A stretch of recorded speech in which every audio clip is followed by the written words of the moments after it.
Welcome to Jim Rohn Treasures, where we pause for a moment, look deep within, and uncover the life principles that can change everything.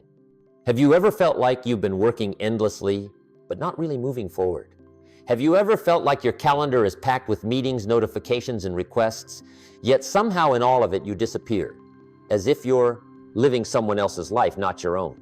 We often think success comes from doing more, trying harder, pushing ourselves to meet every demand. But the truth is, life doesn't lose us in one big moment. It wears us down slowly. From the times we didn't dare say no, from the times we nodded even when we knew we were betraying ourselves. I've been there. I said yes because I was afraid to disappoint others. I said yes because I wanted to be accepted. I said yes because I didn't yet have the courage to stand for myself. And then one day I looked at my calendar and realized each of my days belonged to someone else. That's when I understood saying no isn't selfish. It's a gentle yet powerful declaration. This life is mine. In today's video, we'll walk through 7 principles to help you learn to say no with kindness, and more importantly, to keep your promises to yourself. Because every promise you keep is a brick in the foundation of self-respect. And every time you break a promise to yourself, it creates a crack in your inner trust. And you should stay until the end, because Principle 7 is the turning point where you begin to reclaim sovereignty over your life. Principle 1. Look back at why we're afraid to say no. There's something that seems small but controls our entire life, the fear of saying no. Not because we don't know how to refuse, but because deep down we fear what will happen after we do. Think about it. How many times have you agreed to do something you didn't want to do? How many gatherings have you attended even when your body begged for rest? How many promises have you made in a weak moment only to pay for it later with exhaustion and self-blame? We don't say no because we don't know how. We don't say no because we fear disappointing others. We fear being seen as cold or selfish. We fear being left out, misunderstood, or labeled as different. Deep inside, every human has a natural need to be loved, accepted, and to belong.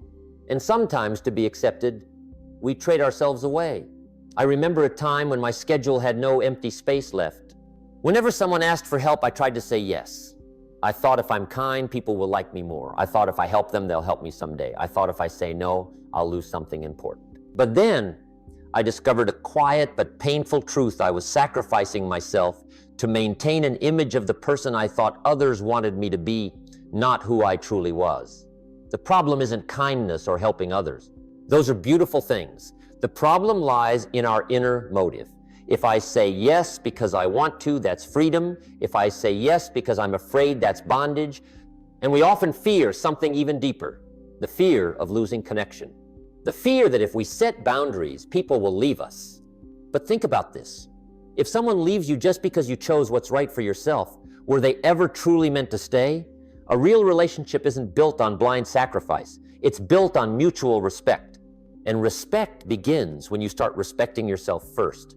So why do we need to look straight at our fear of saying no? Because no change can happen unless you understand the root. If you just force yourself to say no without awareness, you'll feel guilty. But if you understand why, you'll feel peaceful. Ask yourself slowly and honestly, am I saying yes because it truly matters? Or because I'm afraid that one moment of self-questioning is already an awakening? And once you start to see this, you'll realize life doesn't ask you to say no to everything. It just asks you not to say no to yourself. From here, you'll notice a small but powerful shift. You begin to listen to your body more. You start to notice when you're tired. You begin to recognize when your heart speaks. You begin to feel when something inside says, this isn't for me. And you'll realize no isn't about building walls. No is about guarding your gate, guarding what matters, guarding the space you need to breathe live and grow. Exercise for you. Choose one small thing you don't want to do, but usually say yes to out of politeness. Today, simply say, I really appreciate it, but I'll pass this time. Gentle, respectful, no over-explaining. You'll see the world won't collapse, but you'll stand stronger. Ask yourself, how many times have I said yes in my life, not because I wanted to, but because I was afraid of losing something, and ended up losing myself instead? Principle 2, the price of always saying yes. When we don't dare to say no, we think we're keeping peace, doing the right thing, helping others. But in truth, the first thing we sacrifice isn't time, it's our life energy. You'll see it clearly on an ordinary day. You wake up a little tired, someone asks you to handle something urgent, you say, sure, I'll take care of it.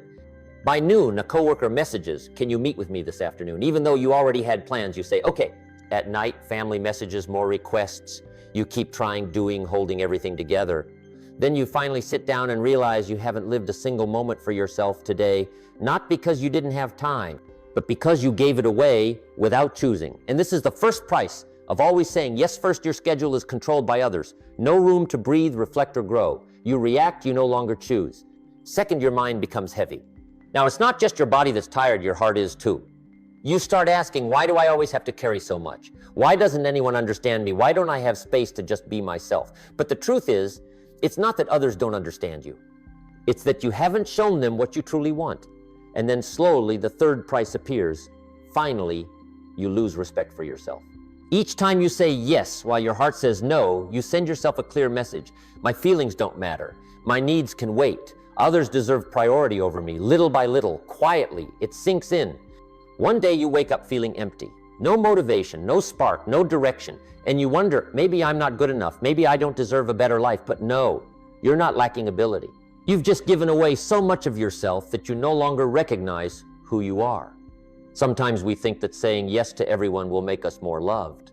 But in reality, the opposite happens. When you always say yes, people get used to you having no boundaries. They assume you'll always be available. And worse, they assume you don't know how to protect yourself. That's when you're hurting, but silent. You reach out to help, but your heart is drained. You smile, but inside you're hollow. Let me tell you this softly but clearly. You don't have to be available for everyone all the time. You only need to be honest with yourself. No doesn't end love. No is how you love wisely. Love without boundaries isn't love. It's self-erasure. Picture this. A beautiful garden always has a gate. Not to keep people out, but to protect what's blooming inside. You are that garden. Exercise for you. When someone asks you for something, don't answer immediately. Pause for 3 seconds and ask yourself deeply, does this align with my energy, my health, my goals, and my values? If not, say, thank you for thinking of me, but I'll pass this time. No further explanation needed. Respectful. Gentle. Enough. Ask yourself, am I pleasing everyone, or am I sacrificing myself just to avoid being left behind? Principle 3, no. The language of self-respect. There's something we often misunderstand, that saying no is heartless, that refusing makes us hard, distant, or unkind. But the truth is completely different. No is not about closing your heart. No is about keeping your heart from being worn down. When you say no to what's not right for you, you're saying yes to what truly matters. When you say no to what drains you, you're saying yes to your mental well-being. When you say no to unconditional people-pleasing, you're saying yes to your self-respect. Self-respect is not arrogance. It's not about placing yourself above anyone. It's about recognizing your own worth and living according to it. Imagine this. Your heart is like a home. If you let everyone walk in and out as they please, the house will soon be cluttered, chaotic, and you'll have no room to breathe. But if you know when to close the door, who to let in, and how to keep peace within that home, becomes a place you can return to rest, heal, and grow. No is that door. I remember a long period when I thought kindness should have no limits. Whoever needed help, I was there. Whoever called, I showed up. I thought that was love. But later I learned love without boundaries isn't love. It's self-loss. True love has boundaries. Because only when you have clear boundaries can love be given purely without resentment, without force. If you give when you're already empty, your kindness becomes a burden, and sometimes a quiet sadness. Saying no doesn't hurt others. It simply makes them take responsibility for what's theirs. That's what adulthood is about. You don't rescue everyone. You don't carry everything. You don't strain yourself to take on someone else's load, because every person must learn to stand on their own 2 feet. But here's something subtle to remember. How you say no matters just as much as the act itself. No doesn't have to be sharp. It doesn't have to be harsh. It doesn't have to be cold. No can be gentle. You can say, I appreciate the offer, but I'll pass this time. I'm prioritizing other important things right now. I'd love to help, but I need to take care of myself first. Soft, clear, sufficient. No over-explaining. No apologizing for protecting yourself. Because you're not wrong for taking care of your own well-being. Self-respect doesn't come from words. It comes from repeated actions. I know what I need. I know what matters to me. And I protect those things. When you live like that, something beautiful happens. People start treating you differently. Not because you demand it, but because you show them you know your worth. People only respect you when you respect yourself first.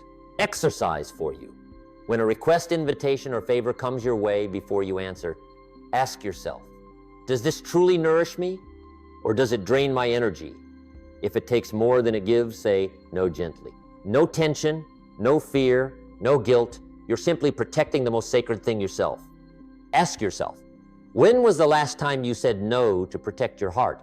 If by this point something in what we're sharing resonates with you, if you feel a quiet awakening within like a door softly opening, then I invite you to subscribe. Not for the numbers, but so you don't walk alone on this journey of inner strength. Here, every video is a conversation, a slow step, a deep breath to bring you back home to yourself. Thank you for spending your time here. Let's continue together. Principle 4, keeping promises to yourself, the foundation of discipline. There's a kind of silent promise that determines a person's whole life, the promise you make to yourself. And sadly, we often keep promises to others far better than we keep them to ourselves. When someone asks for our help, we try our best to deliver. But when it's our own goal, habit, or change, we delay, skip, or make excuses. Why is that? Because when we break a promise to others, they'll see it. But when we break a promise to ourselves, no one knows. It happens quietly. Yet it's that quietness where the cracks in our inner world begin. Think about this.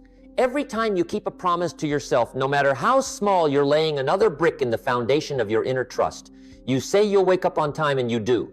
You say you'll read 10 pages a day, and you do. You say you'll exercise for 15 minutes every morning, and you do. It doesn't need to be big. It doesn't need to be impressive. It just needs to be real. When you do small things consistently, your mind begins to believe you. And when your mind believes you, your life transforms. But each time you make a promise to yourself and don't follow through, I'll do it tomorrow. I'll get to it later. Now's not the right time. You create a crack, small, painless at first. But over time, you lose trust in yourself. And when you stop believing in yourself, it becomes nearly impossible to change your life.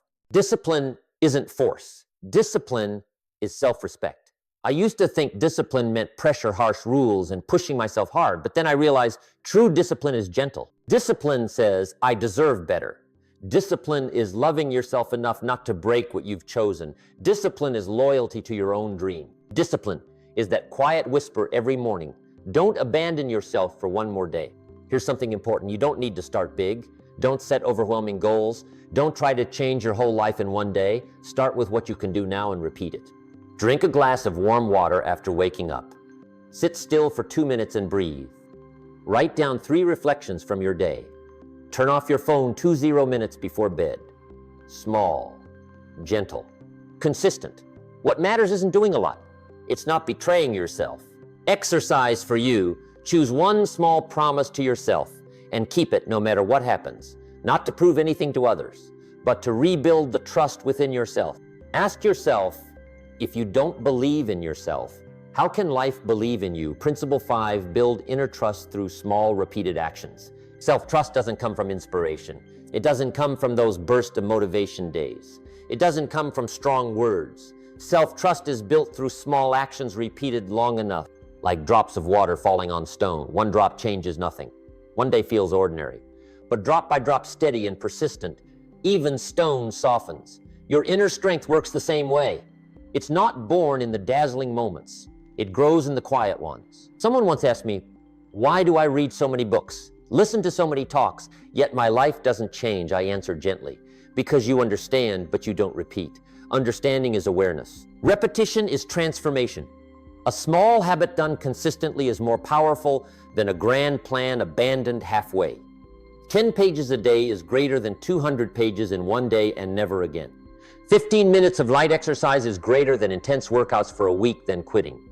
2 minutes of stillness is greater than 1 long hour of meditation you can't sustain. Strength doesn't come from intensity. Strength comes from consistency. For a long time, I wanted to change my life quickly. I set big goals. I promised to do more. I was full of determination on the first day. Then I got tired. I lost momentum. I gave up. And what disappointed me most wasn't failing to finish. It was the thought, maybe I'm just not strong enough. Until one day I realized I was wrong. From the start, I didn't lack strength. I lacked rhythm. A tree doesn't grow faster just because it wants to. It grows steadily a little each day, and one day even you can't tell when exactly it became different. Here's the miracle. When you start doing small things consistently, you start believing in yourself. And when you believe in yourself, you don't need motivation as much anymore. Because if I say I'll do it, I will. That feeling is deeply powerful and incredibly peaceful. Look at your life right now. The things that exhaust you aren't. They often not about not knowing what to do, but about not keeping up with what you already know. If that's true, don't blame yourself, don't scold, don't force. Start again, but smaller. 5 minutes tidying your workspace. 1 page of journaling. 10 deep breaths before bed. 30 seconds of looking out the window to rest your mind. So small you can't say no to it. So easy that it becomes natural. And because it's easy, you'll sustain it. And because you sustain it, you'll change. Exercise for you. Choose one simple action so small you can't fail. Repeat it for 7 consecutive days. No more, no upgrades, no pressure to do extra. Just repeat. That's how you rebuild trust in yourself. Ask yourself, if you repeated one small thing every day for a year, how different would your life look? Principle 6, choose the heart of today to avoid the pain of tomorrow. There's a paradox in life we often avoid facing. You will have to face difficulty at some point. Either the discomfort of discipline today or the pain of regret tomorrow. No one escapes this. But most of us choose what's easy now and pay with long-term struggle later. We procrastinate because it's easy. We avoid because it's light. We say, I'll do it tomorrow because that doesn't hurt now. But one quiet night when you look back at the years gone by, you'll see the cost of tomorrow is always far greater. For a long time, I misunderstood. I thought discipline meant forcing myself, that it meant fighting against who I am, that it meant being tougher than others. But no, discipline is simply the conscious choice between 2 kinds of pain. The small, short pain of doing what needs to be done. The big, long pain of avoiding it. One of them will happen. Maturity is choosing the right pain. When you say no to momentary comfort, no to lying in bed for 20 more minutes, no to scrolling just to escape reality, no to pleasing others while hurting yourself, you don't lose anything. You return to yourself. Because real value doesn't come from comfort. It comes from clarity. Clarity about what you want. Clarity about what you choose. Clarity about what deserves space in your life. Look back on your life. How many things have you known would change you if you just did them regularly? And how many times have you known but not acted? Not because you're weak, not because you lack willpower, but because the human instinct always seeks immediate ease. That's natural. But freedom is when you recognize that and still choose what's right. Not because you have to, but because you love yourself enough not to repeat old ignorance. Exercise for the next 24 hours. Choose one difficult but necessary thing you've been putting off. Do it within 30 minutes. No overthinking, no waiting for motivation. Just do it, just begin. Because the beginning is the turning point. Ask yourself, if you keep choosing comfort today, what are you trading away in your future? Principle 7, when you dare to say no to what doesn't matter, you're saying yes to the life you want. There's a moment everyone eventually reaches. The moment you realize that your life isn't defined by what you agree to, but by what you refuse. When you say no to distraction, you say yes to focus. When you say no to relationships that drain you, you say yes to connections that nourish your soul. When you say no to living by others' expectations, you say yes to rediscovering yourself. When you say no to betraying your feelings, you say yes to self-respect and peace. Saying no isn't about closing off the world. Saying no is about opening the right door. Life doesn't change loudly. It changes quietly through small right choices repeated daily. And sometimes it begins in a very still moment, the moment you whisper to yourself, I choose my life. Ask yourself today, what will you say no to so you can say yes to yourself? But they begin to change in a single moment. The moment you pause, the moment you look inward, the moment you decide to stop abandoning yourself. Today we've walked together through the journey of saying no, not to reject others, but to return to the one person you must never lose yourself. Because every time you say no to what no longer fits, you're saying yes to a stronger, clearer, and more peaceful version of you. Every time you keep a promise to yourself, even a small one, you're building the foundation of self-respect. And each small act repeated long enough becomes the turning point of your entire life. You don't need to rush to change everything. You just need to begin slowly, gently, consistently. And if this journey has touched something within you, if you feel even a quiet awakening in your heart, I invite you to subscribe. so we can continue walking together, not hurriedly, not loudly, but steadily, step by step on the path of inner strength. I also want to hear from you. Share in the comments today, what will you say no to so you can say yes to yourself? I'll read every comment with gratitude because your journey is also mine. Thank you for staying until the end of this video. It means you're taking your life seriously. And remember this simple yet powerful truth: success isn't a destination. It's the journey of choosing right every single day. See you in the next video. We still have many beautiful things to explore together.